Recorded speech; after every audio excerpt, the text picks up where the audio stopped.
Welcome to another exciting episode of the Choir Podcast. Yay! Today's episode is titled Beauty, Brains, and Business. Thank you for riding with us weekly. Thank you for your awesome feedbacks. Today's episode, we have a very special guest who has revolutionized the beauty industry. She's a brilliant mind behind the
welcome to exciting episode of the Qua Podcast. Yay! Today's episode is titled and Business. Thank you for riding with us for awesome feedbacks. Today's episode, we have a very special guest who has revolutionized the beauty industry. She's a brilliant mind behind the invention of Auto Gaily and a renowned celebrated makeup artist who has also worked her way to the top. She started from bottom and now she's blazing in the makeup industry. She is not just a beauty mogul, but a true inspiration for anyone balancing passion, business, and creativity. Without further ado, join me as I welcome the beautiful, intelligent, warm Mrs. Oluwafumilola Orinola, founder and CEO, Abike Makeover Limited. Hey, Mama.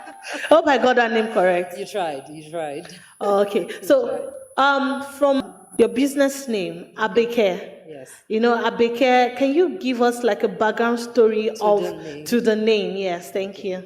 Okay, so as a Yoruba girl, normally when they name you your regular names, like your Lare, Tunde, Jumoke, Funmi, those names that you know that are Yoruba names. That's right. They'll then give you this extra name that's like a pet name, right? It's called the Oriki. So, like, you know, when they do those, when they want to psych you, like to praise you in Yoruba language, it's that your Oriki that they use. So, like in the mornings in our house, so my parents, after we've prayed and everything, and you greet them, you know Yorubas, you kneel down, you greet, good morning, daddy, good morning, mommy, and everything like that. Then they will now start calling you your traditional name, like Abekel, Ashakel, like that. That's how they will do it. So that's my traditional name that I was given, my pet name. But then, when I was in school, that was when I started my company. Olabisi Onabanjo, that's the school I went to. And I studied mass communication. So, wow. So while I was in school, I actually left to me, if at that time there was like a big institution that was like a recognized, like maybe probably world recognized, the way the universities are recognized. If there had been something like that, I definitely would have just gone to beauty school. As opposed to... So are you saying you have always wanted to? Yes, wow. I've always wanted to. So I told my dad, I remember saying to my dad, just so that they will not say your daughter did not go to school, I'll go to this school. But just know that this is not what I want to do. Yeah. So I've always known. So then when it was time for me to start the business, I don't know. I stumbled into it somehow by helping my friend to do her hair. And while I was doing the hair, I had fell into a trance, and I saw myself having a salon, long and short of it. So when I decided that, okay, I can do this, I can really do this, and I went to the market in Lagos and priced everything and started putting funds together to be able to do That's for the hair, not the makeup yet. No, the hair, so what started initially was hair, nails, pedicures, and manicures. Okay. Yes, that was the initial thing. So then makeup came afterwards. So I now went to the salon and I went to the market and got the, what do they call it? The price and everything. Yeah. And I tried to get the funding to be able to make the salon.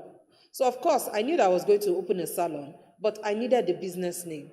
So in my head, I was thinking, is it all this divine something? Yeah. Or one thing? You know how Nigerians usually name businesses. So I was thinking, there's no name that I want to call that has not been used. Do I now start looking for Italian names or something? But it just came to my brain that, you know what, you can just use Abeke, right? Yeah. So then I thought, Abeke. It also then dropped in my mind that if there was anybody that could brand that name, and instead of it looking local, it would look ethnic. So at that point, you were already thinking international. Yes. I've always had a worldview of everything. So my mind was, normally most people weren't using their traditional names then. So I wanted to be unique, but I also knew that that name was very ideally local. Do you understand? So I thought the only way I would take it from being local to it being global would be to instead of making it local, it would look ethnic by maybe putting the signs and then using funky fonts and all those other things to do the branding and the colors and all that. So that's what I did.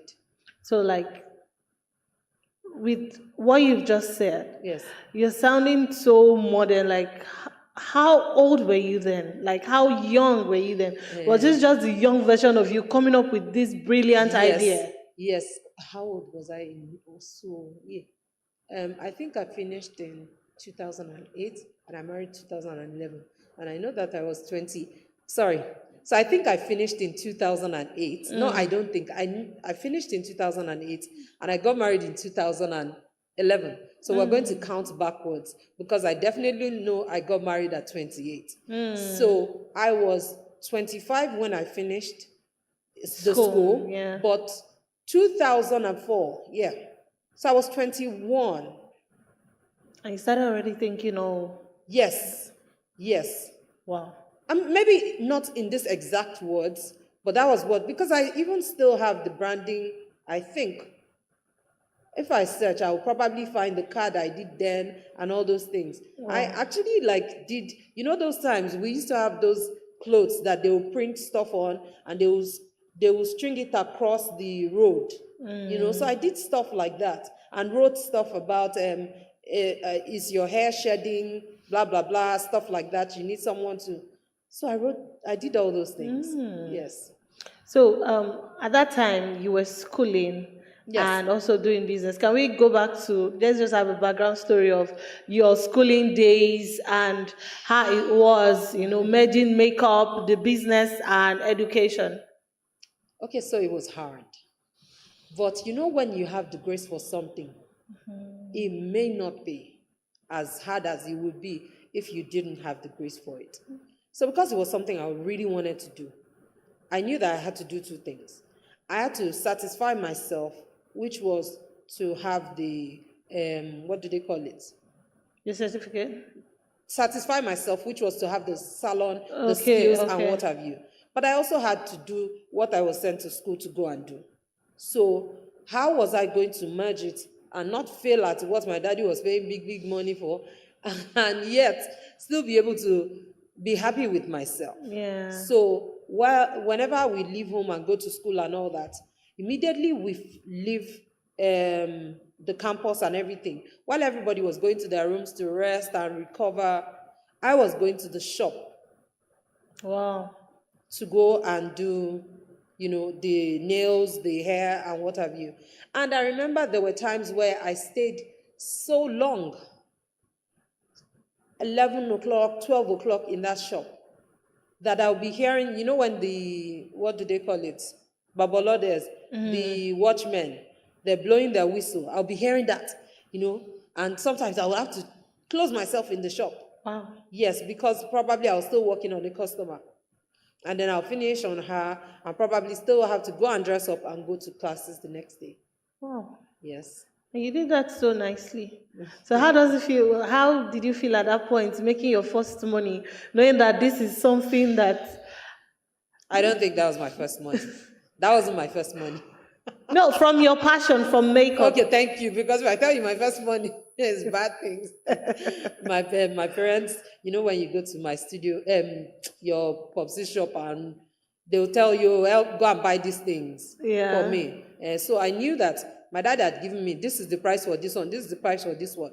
So I would I'll make sure that I went to the place where I'll get that thing slightly cheaper, but it was still definitely the original. So that difference between I could be able to keep for myself. So that was like my first money, if we're going to say. But yes, I really wasn't thinking about the money that I was making. Yes. Half of the time, it's now that I'm growing up that I'm learning to be more intentional and be more present when I'm doing anything. At that point, I remember that I felt how do I say it? At one point, I was thinking, I wish I could do the shop up better to be able to compete with some other people that had funding for their stores. But I had to do it with what I had, because I actually borrowed my brother and my own school fees Wow. to get the studio, to open it and furnish and do everything. And then I now paid it back from the money. So I wasn't really thinking, oh, I'm making money or something. I just thought that's what I'm meant to be doing, and I was just doing it and taking one day at a time. That's good. Let's talk about your big break. We just talked about the small wins, the school, Yes. classmates, colleagues. Let's talk about the big break. Who was your first major client and how did it feel, brushing their faces and then realizing, oh my God, I'm doing this? First major. So there were some majors before the major. That's right. First major. You're making me like scan. Okay, so what client? Okay, but the major big break was that I break. did the president's daughter's wedding in 2009. Yes, so it was the Yaraduas with the late. Thank you. Was the president. May his soul rest in peace. Amen. Yes. So his daughter, I think the fourth, Nefisa, was getting married. So it was her that was my biggest break, because why it was so big was that I had just left BM Pro about 3 months earlier. I left maybe October 31st and I started my company. You were working in November 1st. BM Pro? Yes, I had worked for like 8 months or thereabouts, from April to that October. I don't think it's 8, but something like that. I don't have the exact thing. But I knew it was like, no, February till October. That was where I was working. So then I now had to leave. So I started my thing in November 1st. And by January 19th or some kind of date like that, I was already doing this person. And then, city people used to print live. So it was like so major, like, what? How did this girl that started makeup in less than 3 months, all of a sudden, is doing the president's daughter's makeup, It was like a huge catapult. So, and that gave you a lot of clients. Yes, mileage. So the beauty industry, what do you think? I know some people feel that beauty is vain. Why some denominations, they just think makeup is worldly and all that. What's your take on makeup? I think we've gone past Why that. makeup? Okay. I think we've gone past that. Why I say so is because by now, almost everybody has somehow, in one way or the other, been on camera, maybe in front of a DSLR camera, like maybe they take your pictures, or TV or stuff like that. And with your bare face. And most times we've come off looking, I wish I looked better. How can I look better? Then you now see, oh, maybe this one was looking better because she had makeup. Then you probably try it. I can say that because my mom, we're Baptists and, old school generation of these things. They don't usually care for many of those things. Yeah. But out of the blue, she was doing her 60th, and she actually allowed me. I didn't have to force her and say, Mommy, can I do? Even though it was little, but they know the difference that little makes. So whether it's little or it's a lot, whatever it is, it's still makeup. So as long as you use some lip gloss on your lips, or you put the black eye pencil in your eyes, or you draw your brows because you know that frames your face, it is still makeup. Or you now want to go the whole shebang and do the whole stuff. Yeah. But everybody knows the importance of makeup. And people also have this, they've also realized that, we all have mobile phones, and we're always watching different stuffs on Instagram and social media generally. And you realize that you gravitate to some people more than you gravitate to others. You find that somebody that spends some time, dolling themselves up better, you just find that people tend to watch them longer than they would. But even if the person is not wearing so much makeup, maybe the person is just doing their skincare very nicely. That bit of attention to detail, you find that their videos draw you in a bit more. And so, of course, everybody understands now the importance of that. So it's not something that you can live without. As long as you're getting these big lights and the whole camera and stuff, you can't do without it. Wow. Let's talk about Otto Gele, right? How were you able to just come up with that idea of Otto Gele? Because, the traditional sit down, they tie for you. How were you able to, come up with the idea, own it, and then it became a thing in Nigeria? So how were you able to just sum it up? And across the world. Yes. Okay. I think it was an idea that its time had come, actually. So basically, I'd been doing makeup. At that point, I'd been doing makeup for about 7 years, thereabouts. This was 2015. And officially, I started makeup in 2008. That was in Lagos. I was doing earlier than then, but in Lagos, 2008. So 2008 up until that 2015, I'd been doing for 7 years. And it's known generally that by the time you achieve like 7 years in a craft, that's when ideally, if you put in the work, you should get to the level of genius. So, but I wasn't thinking about it at that time. An opportunity just fell in my laps. That, okay, you have to do this person's, no. So it's two things that I did. The one gave birth to the other. Okay. The invention of that, that nowadays you see people, they'll do like rose, they'll do the avant-garde gele, or the one that they call rose gele, stuff like that. That was the one I first created, So I made that style and people loved it and it was a big deal.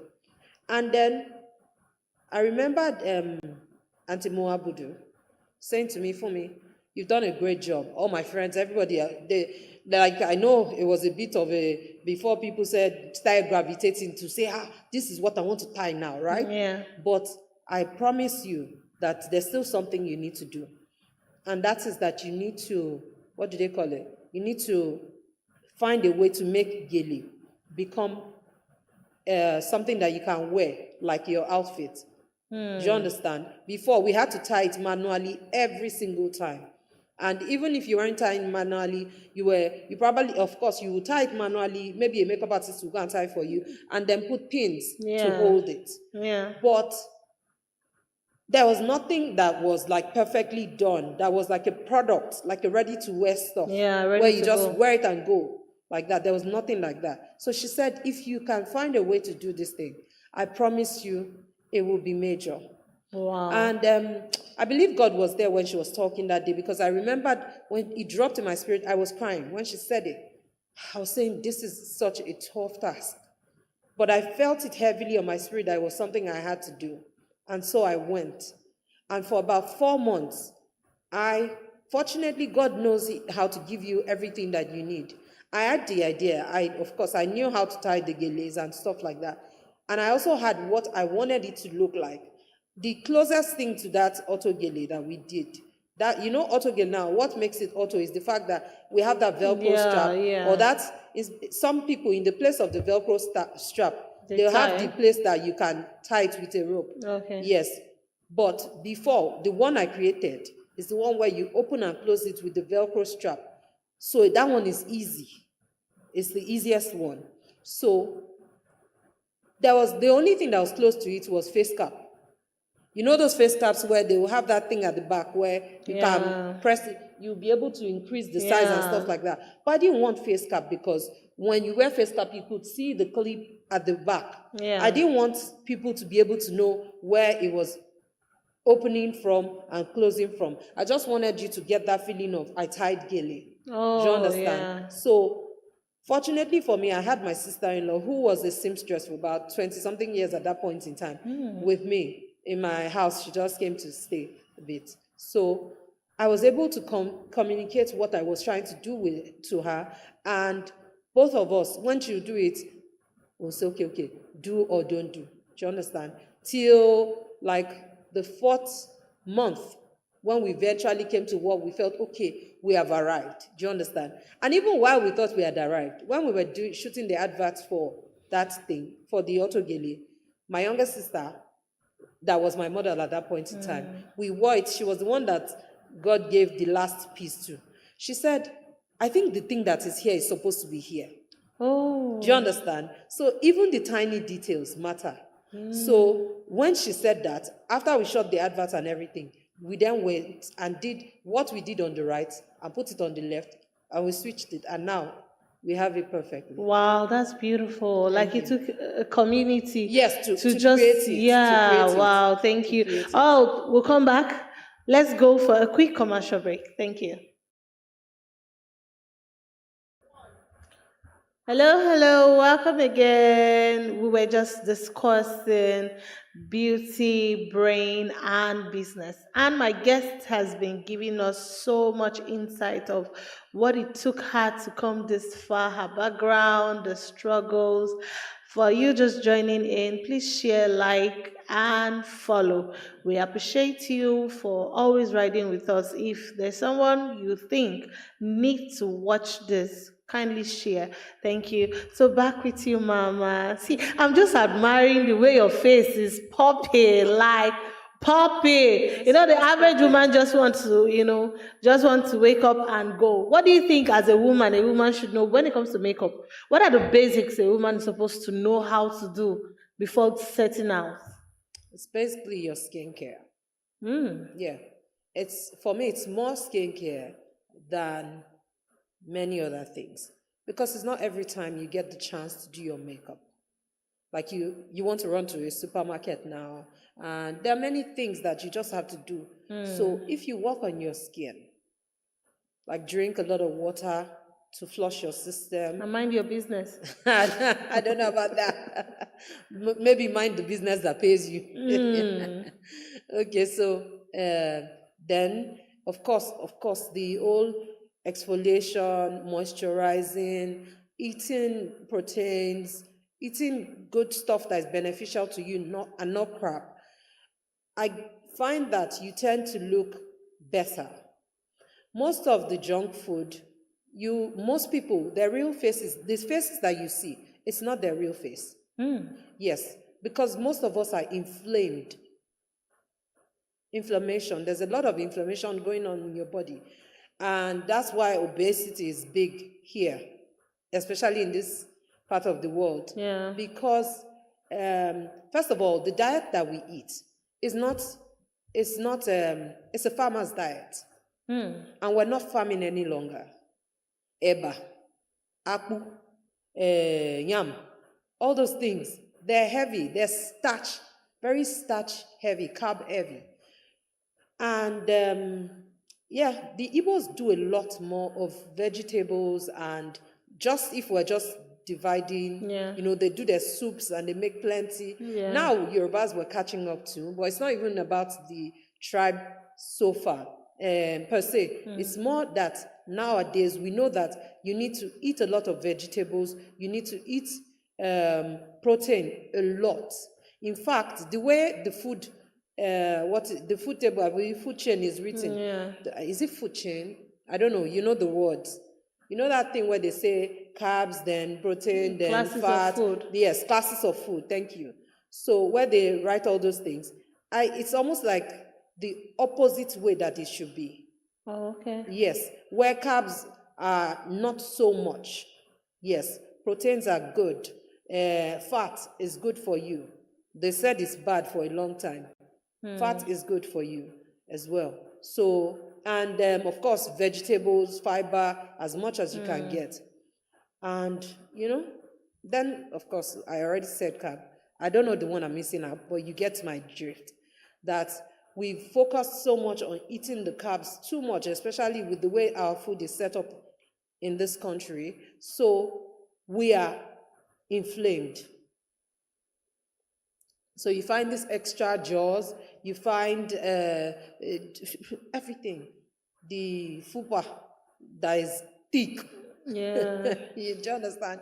And all those things. So the better the quality of food that you eat, the better you will look. So if you spend some more time on that, you would realize that you cut your makeup application time because your face begins to take the shape that it really should look like. And then you're beautiful. You're more beautiful than you normally would have been if you weren't eating right. Yeah. Do you understand? And so if you really have to, maybe rain beats you and your makeup washes off, at least you still have your fun. Or you go and swim. I mean, will you wear makeup to swim? Although we know they're doing all that now, but really, in the true sense of the word, you should be able to swim without having a care in the world. And if your skin is already good, then you look better. So my emphasis, as much as I'm a makeup artist, even my style of makeup is more to get towards it looking more like more realistic. Everything that we do in this life, we need to. The farther we stray away from it being natural, from it being as it should be, the more fake it looks. Yeah. So with me, oh yes, we can. It doesn't mean that I can't do 3 layers of foundation or 5 layers of saying whatever I have to do. The overall effect has to look subtle, look classy, and look timeless.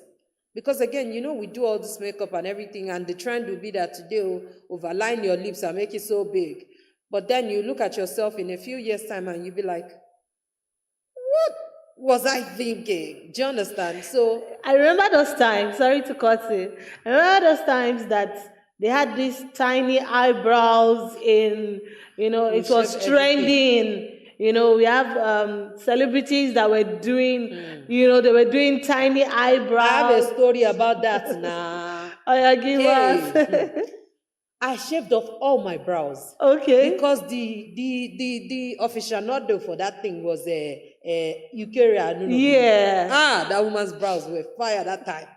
So she would just have the trend was to cut everything off and just have this tiny dot of your brows here, to be like the one that will guide you Well, now imagine a secondary school girl that just finished secondary school, shaved off everything. Yes, and I will now draw the pencil, and the thing will look like half moons. It was terrible. You didn't even talk about the pain, because I've done that before. When sun hits your face. I did not feel any pain because I wanted to do it. I remembered one of my friends, Bola Oshodi, telling that, Perfume, do you think? I said, no. They even preached in the church that women would do their brows. I said, whatever. I didn't care. In my mind, I thought that I was the best thing since sliced bread. Like, I looked so good in my mind. Yeah. Until I went to university. And I think it was my first year, and we had gone to this very rich indigene of Ogun State's house, one of the son of the soils, but there was a party that they were having, and I think a cousin of the daughters had invited me. And I had gone, I sat down, and I thought, I was looking at the daughter of the man.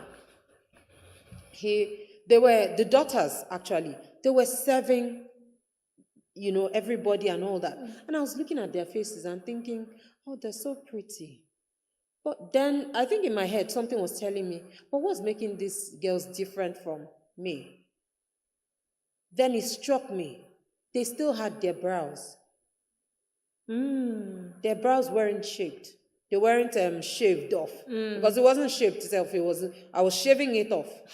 Do you understand? So that their brows weren't shaved off.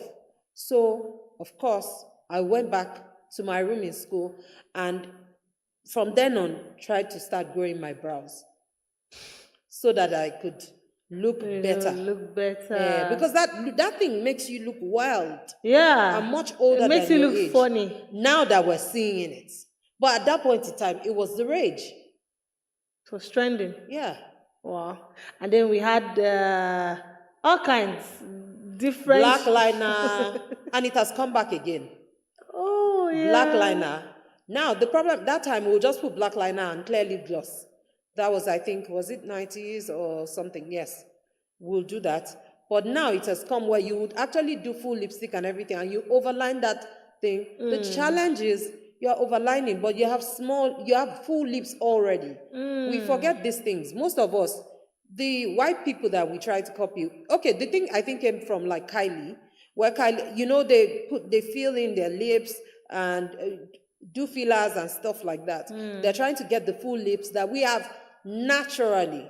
Do you understand? And then while the people start seeing it on TV that that's what they are wearing now and everything, me too, I want to wear it, they would not put it into consideration that they have fuller lips. This one is big. This one is big. Then when you now do that thing, you now outline the lip over it again. They're trying to make their lips fuller. Yeah. You that you already have full lips, you're making it outrageous. And then they will now put gloss on top of the thing. After a while, after it has stayed a while, that black will start to move. Honestly, this what you just said now reminds me of when I was in secondary school.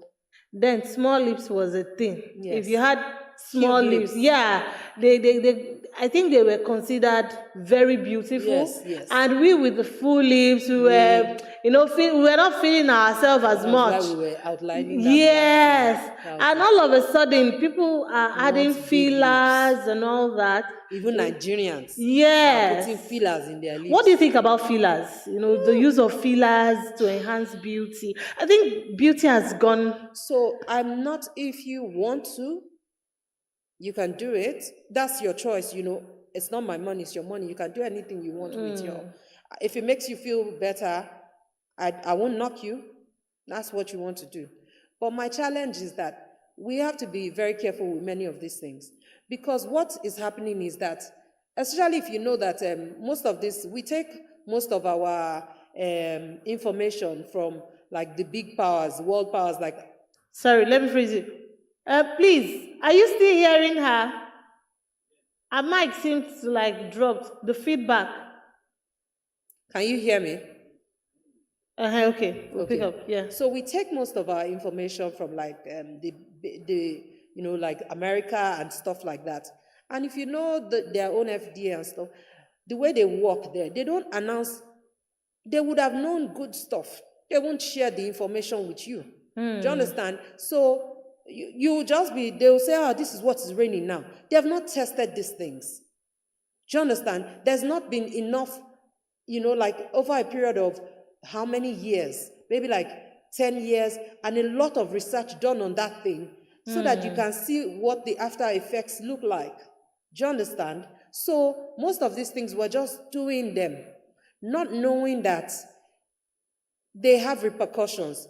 Once of course, they've created something that, they've spent money on, and they want to just, and that they call them big pharma and big whatever, all those big companies that are like, they just want to make their own money, right? So they know that people trend on, and people thrive on things that are raining.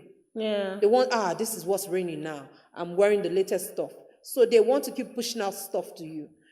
Many of these stuffs have not been tested as they should.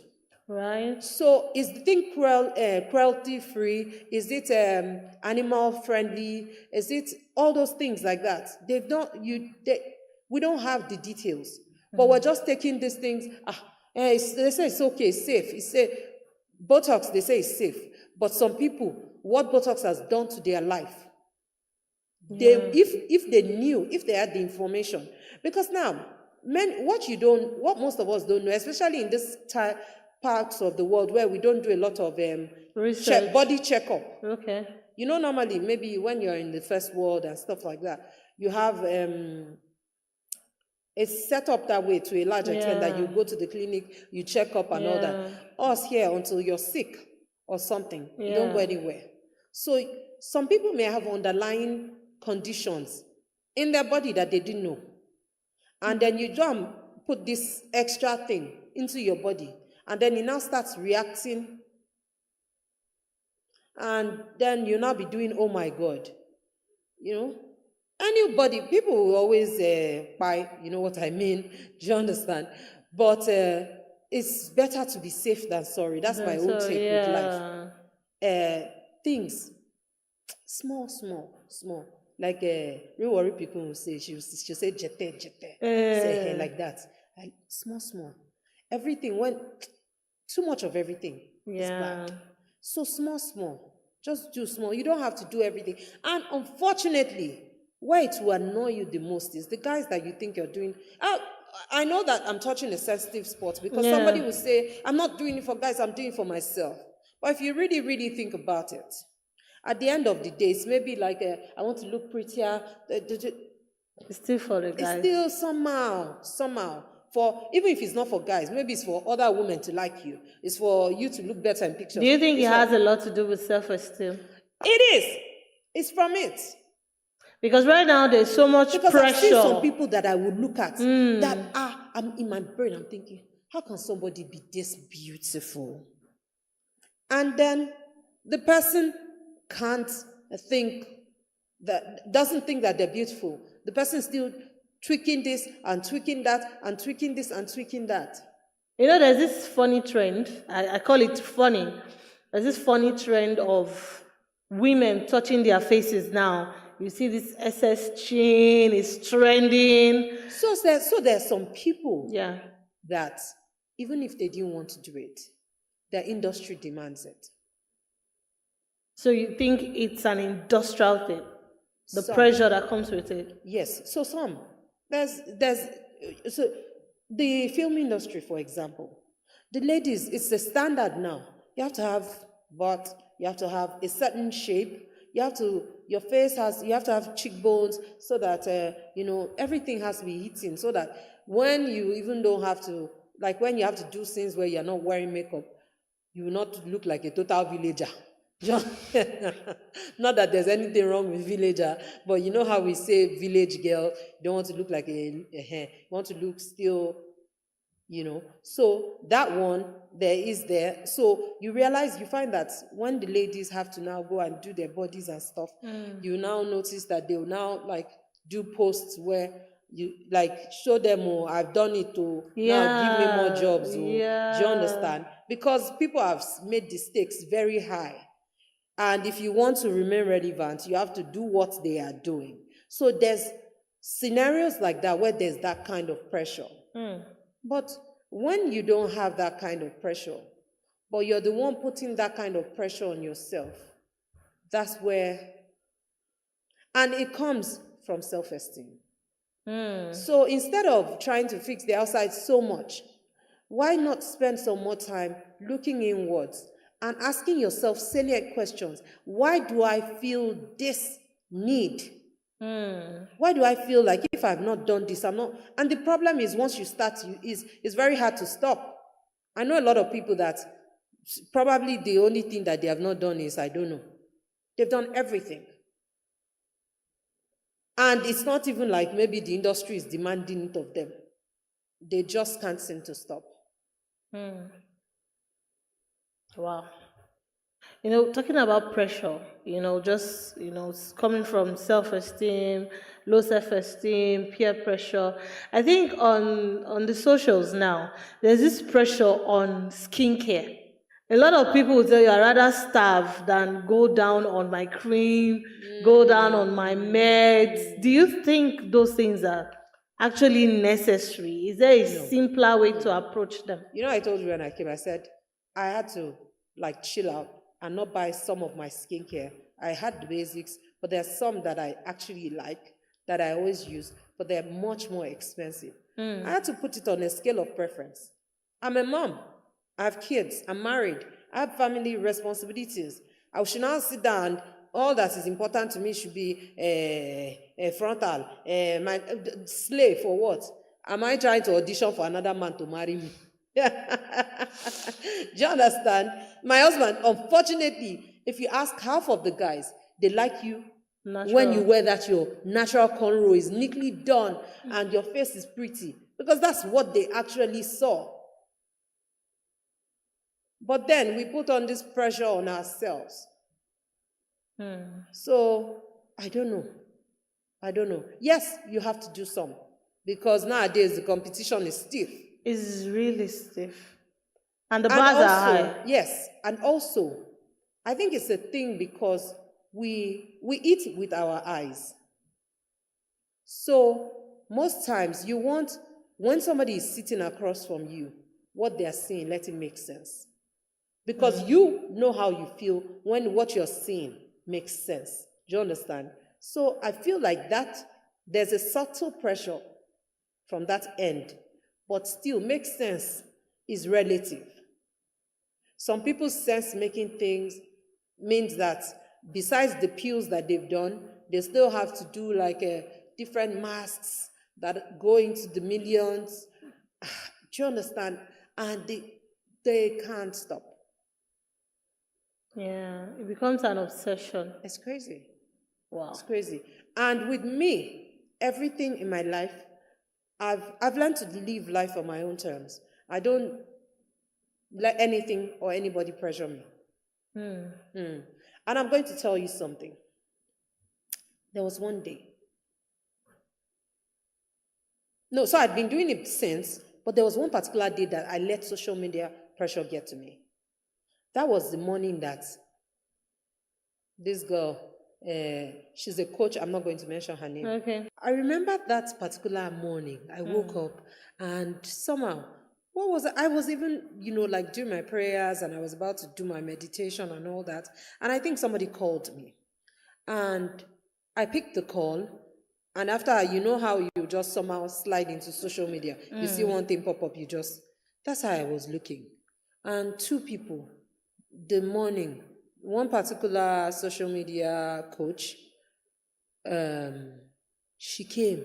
That day she wrote one epistle that 7 years ago, blah, blah, blah, blah, blah. And now, see, she's been able to do this property. The next one, that same morning was the morning that an interior designer that we know of a reputable brand, she too was building this massive house and what?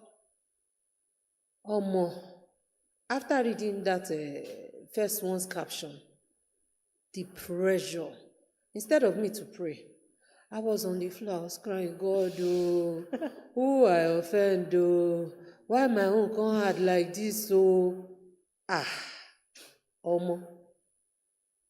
before maybe not even long, the evening of that day, the story now unraveled that na hype, no be so that house say na lie, no be she build am, she just dey, Jesus Christ. Since that time, I no dey pressure myself anymore. Not saying if you talk, everybody get your own time. And who buy the car last?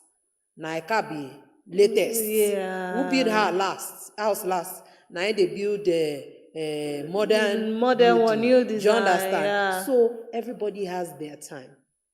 Some people's time is in the morning, some is in the afternoon, some is at night. We should pray that God should let us be alive and of the right mind, so that when our time comes, we'll be in the right state of mind to appreciate it and enjoy it. Do you understand? So, but I know they rush anybody again. I know they rush anywhere. You are living your life, I'm living my life. You're on your journey, I'm on my journey. Nobody can pressure me. Wow. So for someone that has, spent time, touching faces of, social birds, celebrities and all that, people see them, not used to, people see them as super humans, demigod, they see them as something special. To you that have access to all these big names, what do you think is common among them? Like, what do you think? Are they really that simple? Like, there's how you see Kim Kardashian. You think she makes up all her life. Like, she's always on the screen. So what do you think is common to them? So definitely, most of the time, I always say that, especially in like the first world countries, for you to be like in the major limelight, and even in this country, because here I feel like we work harder than the credits that we get. Do you understand? So like for you to be it, there has to be more to you. And I've seen it time and time again, except with politicians. that are the exception to the rule. Most of the time, when somebody is celebrated, there's something to that person. Do you understand? I've worked with them enough to know that they're doing more than the regular people. They're putting in more effort. Maybe they have more opportunities and they took their opportunities. Because sometimes some people may just have not had the opportunity. Some people may have had the opportunities, and how they've converted their opportunities to, like the success that they have is, what it is. So, yes, many of them, they are great, actually. But the challenge is how you balance that greatness with humanity. Do you understand? With just knowing that this person too na personal, and you are here because God put you here. And one person know the rain forever. Do you understand? Do you understand? So, like, this is your time now. How do you use it? How are you making an impact? How are you helping? Do you understand? And help is not only by money. Yes, there's plenty things. Like you can use your knowledge, your position, your platform to do. So that's what I see. That many of them, there's stuff to them, especially in these climes, where before you did you watch this guy, Lishabi guy? Yeah, I did. Did you listen to that story? Did you hear how many times he was acting lead role? Wow. For no money. Wow. He will act in a film and he's the lead or something, and they didn't pay you. They will just say they are giving you opportunity. Do you understand? Many that they can't count. Nigeria is, we have a thing that is called Oremi Bamishe, my friend, help me do am. Do you understand? So most of the time, my friend help me, my friend help me, my friend help me. Yes, you're doing a lot of work, but you don't have like the substance to really show for it. Except there's some things that maybe you're using to balance, or maybe you come from opportunity, like a family that's, do you understand, has stuff. So, like, just to do bare hard work and be hustling the way we call it, it's not easy, my sister. Wow. So those people that you see, they're not demigods, but many of them are solid. Wow. Let's talk about business in Nigeria. There've been a lot of back and forth. I wouldn't say have you. What are the current challenges you're having doing business in Nigeria? Me, I don't have a challenge, oh. But generally speaking, I'm enjoying. So I said I don't have a challenge. You actually think I don't have a challenge. Is it not Nigeria? Nigeria is not business friendly at all now. That one is a given. If big international brands, and it's not today it started. I remember when we were growing up, there was this shoe that we all used to buy, Bata. Yeah. They were, they used to say you buy Bata. Yes, that was the brand, the each shoe that you wanted to wear to school. And then all of a sudden, we didn't see them again. And then this time I traveled to Kenya and I saw Bata there. Now, I'm telling you, like 15 years later, wow, the brand was alive in Kenya. Is it Kenya? Yeah, it must have been Kenya. And I was like, what? They probably moved out of this country because he didn't pay them and they're going there. Didn't we all see all the medicines that we buy now and everything? Everybody has to go.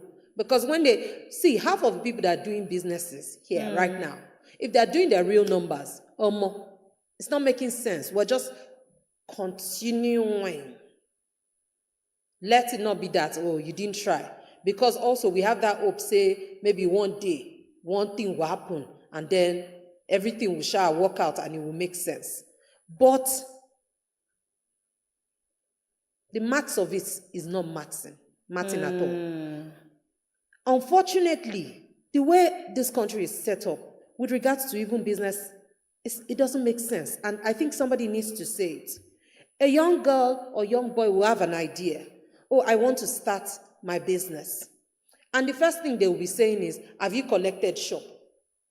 The person has not had any proof of concept that, okay, like somebody can buy this thing from me. Yeah. No, they've not. But the first thing, order of the day is, you have to get a big shop and design it. So that's what that one is ego-based business. You're not doing business yet. You want to do business, be selling. Sell as you go like this, or you carry and market them. That's the first thing. Buy what I'm selling. Buy what I'm selling. Buy what I'm selling. Make money without having a shop. Because at the end of the day, most of the time, you sell without your shop. Does the success of a business have anything to do with location? And I'm saying this as regards people in, there are some strategic locations, what do they call it? Eyebrow areas, expensive areas that women kill, do all sorts to have a space there at the end of the day. So nice. So there's something about having eyebrow area. Yeah. Yes, to, put your store and stuff like that. Especially when the place has footfalls, like all those malls and stuff like that. Yeah. Yes, but you are paying through your nose for it. So if you want to do those kind of business, you have to have some serious money stacked up. And you're not looking to it's not like us. Most of us started business as, oh, it's my talent. No, that one is not. That's what they call the business. Because you have the plan, you have all the, even though, like Nigerian Palace. Do you understand? Where we know say all those plan and whatever, they work. But they just need you to show something. Yeah. So yes, you show that thing that I have a business plan. But in real day-to-day life operation of those business, they work. Many of them don't. Because if you go to Admiralty, you will see stores. Stores. Yes. Nigeria is not a good place to invest, but there are stores and those things don't come cheap. Yes. So there's different things. There's some people that their husband has money and they give the wives and say, you know how Nigeria we do it now? Just say, I want my wife to have a store. Yeah. So it's the husband funding the business. Oh. Do you understand? So or somebody else, or maybe family, or some sort of other thing, bringing major capital that they are putting to say, okay, I want to create this business. Yeah. Or maybe they went abroad and worked there and saved their hard-earned money, and it's major currencies now. You know how you change it to Nigerian money and it makes sense. And then you decide, okay, you know what, I want to open this store and everything. Do you understand? But if you, the place that you mentioned, Shebi, I had a store on there too before. For real? For Laosibo, Lekki Phase 1. My store was there for 4 years now. So it's not like the first Were you one having I had was in Cameroon. high patronage? Yeah. Were people coming in? Yeah, we had footfalls, we had patronage, we had everything. But those things those shops don't come cheap. You're paying rent, you're paying service charge, you're paying the salaries of the staff, you're paying. And if you think about it, the amount that you're making, and you still have a life to live, it's not balancing. Because of the people the people in the country, have they changed? Have they increased their salary? They are still collecting, do you understand? So there's not so much to spare for frivolities sometimes. Wow. So most times, people end up using our services when it's very important. Even if you count it, do people usually do parties? It's nowadays that maybe once in a while you hear somebody wants to do their wedding on a Monday or Tuesday or something like that. Normally before, Monday, Tuesday, Wednesday, Thursday, no. At one point, it was Fridays and Saturdays that were weddings. Then later, they changed it to Thursdays and Saturdays so that you have some time to plan in between. That's what we were getting, So most times, and we used to get the most money from like weddings and stuff like that, bridals. So just those 2 days are the days, and I'm using makeup artists to make an example. So those were the 2 days those are the 2 days that you're probably making the most money.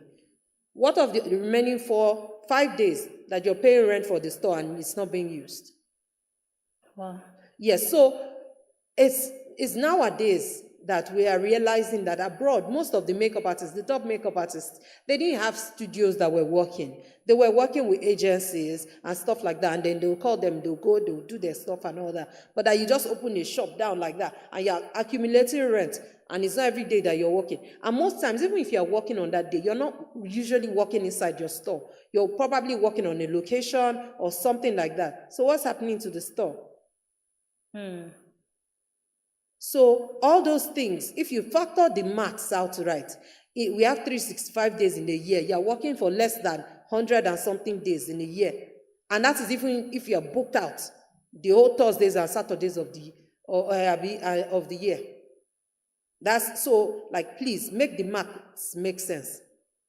And inside that same place that you're managing, that you're still just managing to make the equation, one landlord will just suddenly decide, you know what, I'm just going to triple the rent.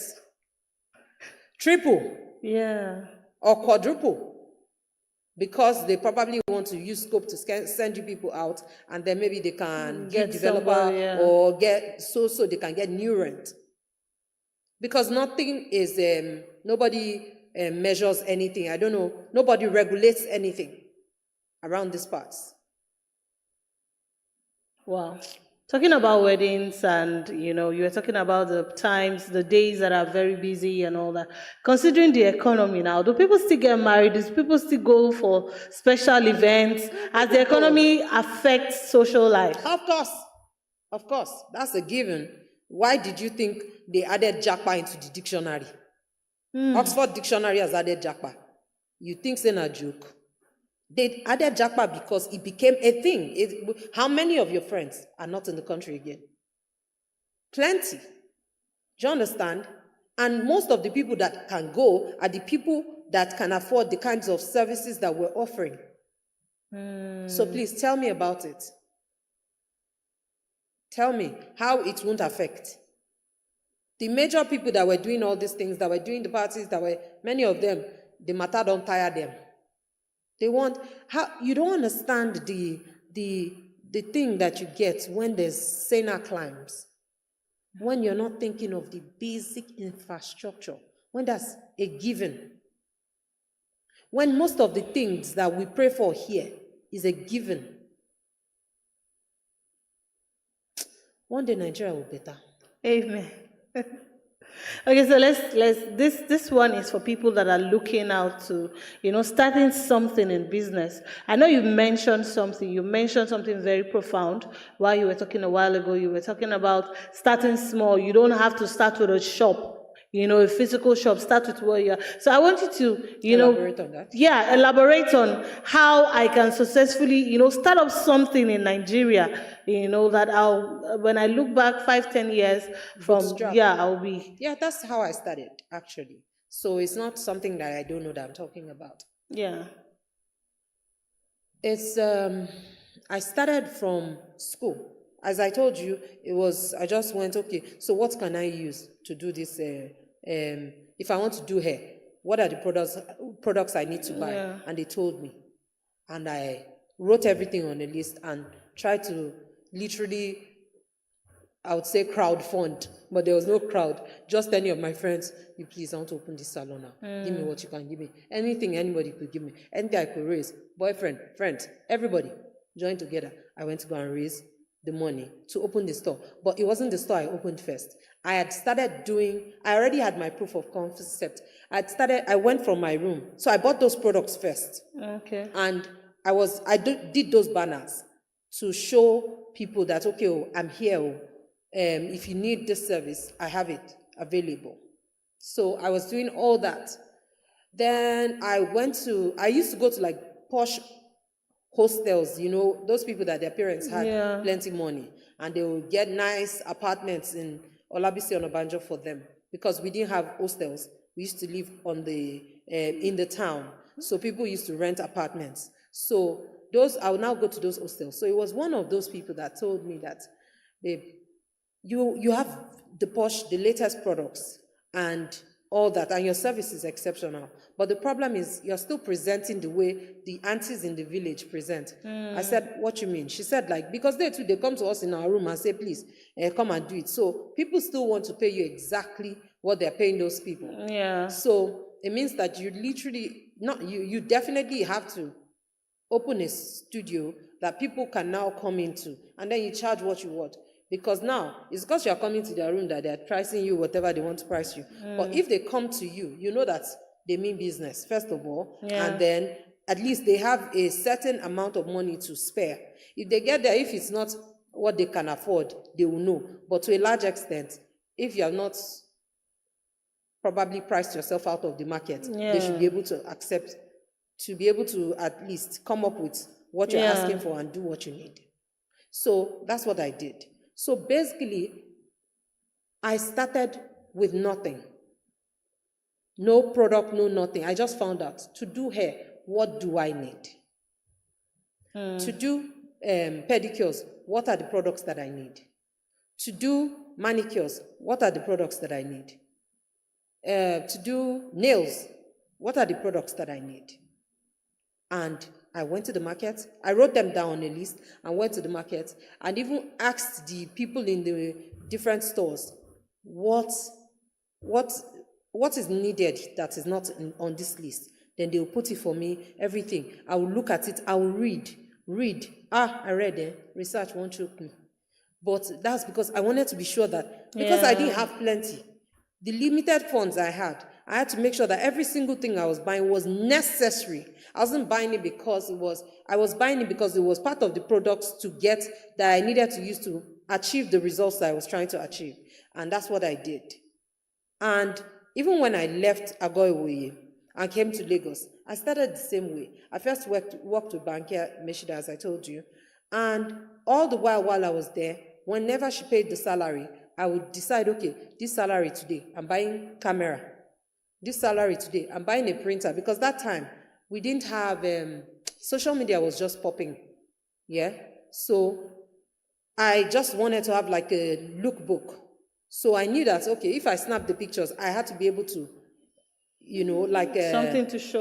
Like create a catalog. So I bought printer. I bought printing. Oh, actually, I bought everything that I thought I needed. Of course, the box and the makeup products and everything. I bought with the salaries. Do you understand? And then from there, I sat down inside my house. All my friends, oh yeah, you talk. Today it's your turn. Sit down. I'll put towel at the back of the chair. And that towel will be like the backdrop. Yeah. So that backdrop, I would do the before, do the afters. And I was putting those things on social media, that before and after, before and after, before and after. Before I knew it, people started calling me off social media. Well. Yes. So I'm one of those people that really I've been using social media in my business for a long time. So with or without a physical store, you're doing fine. Okay, so now I'm even going to still go to the fact that after a while, when Buhari became president at one point, and they had not released the, what do they call it? The budget for like 6 months. My store was still on for Laosibo that time. And people that used to come to the studio to do makeup and auto gele and pay 25,000. Not auto gele, makeup and icon gele. Because I was trending, that was the time I released it. So they'll do their makeup 15K, they'll tie the gele from my hand 7,000, and everything will be 22, put lashes will be 25 or so.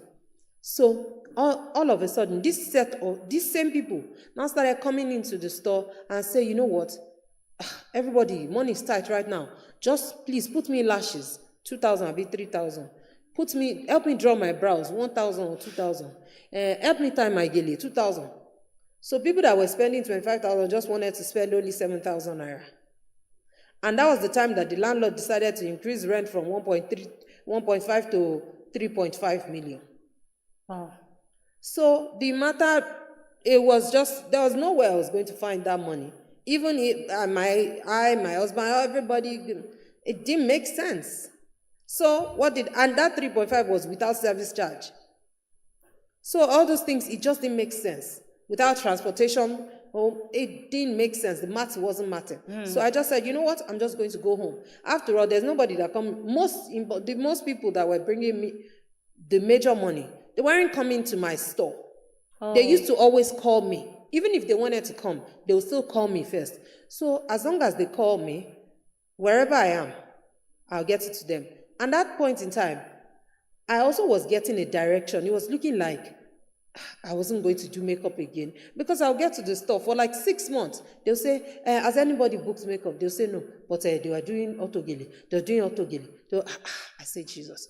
So I was thinking, God, is there something you're trying to tell me? So when that man now increased the rent and everything was now, I said, okay, let me just go to my house to Jaja. So we just converted our dining section area and turned it to workshop. And that was where we were doing our gele and producing everything. And people will come, DHL will come and pick up and ship to anywhere. Some clients will send their drivers, they'll come and pick up. I was in Badore, went from Lekki Phase 1 to the Badore where I was living. And they will come and pick it up from home. And, so I just now focused on, instead of having that physical store, make my presence online, Visible on online, WW more, visible. So like my website, my everything, I did all that. Although that website is another thing again, because in this Nigeria, there's a way business is done. They will look at your website. They've seen all the stuff. They'll still come into WhatsApp and tell you, please, I want to buy from you. They don't trust the websites. Yes, they trust, like, I think the they still direct. struggle. So you paid for a domain name, bought how many times, renewed the website for. After a while, I said, you know what? Website should hold aside. Nigeria is a peculiar market to work in, and you have to be studying the market. That's what will determine what you are doing. If not, you just be wasting money. The whole world expects a website, so you're paying money for websites, but you're not getting any benefit from it. Nobody is using a website, not because it's not well done. Do people actually go to website these days? My sister. They rather go to social media. Yes, they rather go to from you, your DMs, Instagram. and Yeah, that's what the they DMs. do. Yeah, That's what they do, especially around these parts. Yeah. Yes. Because And they have trust also issues because with of the cards you and have to the pay fraud and online. and stuff like that. Although there's been a lot of solutions with that, where you have all the space stack, you have all those proper, but I think they prefer like some big portals, like maybe like things like Seller, like all those. What's the first one that even came before that one? The pay stack. No, no, not Paystack is like Jesus Christ. That is like a pay. It helps people to create like their. They generate an account where you send money to. No, they make you'll be able to create something like maybe a product page and stuff like that. Okay. And then they will now give you the place where you can pay, if people want to pay in dollars, they want to pay. Yes, they have that. I don't know why it slipped my mind, but you know yourself. If you know it, please write it in the comments. Yeah. So yes, so those ones, they sort of like have trust in them, but just you, who are you? What back end do you have that is, even if they know that you have solid IT people, they just find it. They like to do the browsing of the information there, but when it's time to conclude the business, they still prefer that physical or WhatsApp, DMs, WhatsApp. Yes, yeah. Yes. So do you know some people have still never bought anything online at all? They will go to the place physically. I have plenty 50s and 60-year-olds that do that. They will literally come to my place so that they can see. But that's also things that you have to find out that's how they are wired. Do you understand? And the way they used to do it is that when they have events and they have to do stuff like that, they just want to bond with the person that they're buying stuff from. So if they come and they feel your vibe, they think, okay, I like this person, that's when they want to spend their money. And they have the box. That's the generation that has the money. Yes. Not our generation. Una small, once off. But you see as we grow up that it's when you're getting to that 50s, most people, like of our own, it's not Gen Z, Yes, Yeah, most people. millennials. It's when, that's why they say life begins when you're 40s. 40, yeah. Things begin to get more easier a Yeah. bit. And then by the time you get into your 50s or something, you would have arrived more than you were Yeah. probably. But there's no pressure. Some people arrive in their 60s, some people 70s. Some people early and they lose it. Do you understand? So we don't pray for that, you know. So wow, thank you so much for coming on the show. My head is full, right? Our listeners, I hope you've gained a one or two on business, beauty, and brain. The pressure that comes with following trend. You know, we touched that, the pressure that comes with following trend, the pressure that comes with, you know, setting up something physical, investing on a shop. If you have the money, if you have the funds to, you know, set up a business, kudos to you, congratulations to you. But for someone out there that is, you know, you have this mind-blowing idea, but you don't know how you're going to go about it, you know, start small, start with what you have. If you want to, you know, if you want to start up a restaurant, you know, and you already have kettles, pots, and utensils, you know, those ones in your kitchen. Start with that. If you want to have a fashion house, you know, like the big names you hear and celebrate, they didn't start, you know, they didn't start big. I remember watching a documentary the other time, and a renowned fashion designer, you know, took us back to where she started from her room. You know, so you don't have to pressure yourself that, oh, it has to be right, I have to get it right. Whatever you want to start with, whatever you want to become, start it. If you want to become an entertainer, you want to become an actor, start with your phone. Social media has given us so much leverage. It has given so much leverage. Some of the celebrated content creators that have moved into producing their own films, you know, started with just carrying their phones to, you know, act one or two things and then put it as skit there until they, you know, became very big. So start with what you have. Start with what you're doing now, you know, and believe in yourself. You know, you have to believe in what you're doing. You have to believe in what you're doing first before other people begin to believe in it. So until we come again next week with another exciting and informative, educating episode next week, from us here, we'll say bye-bye.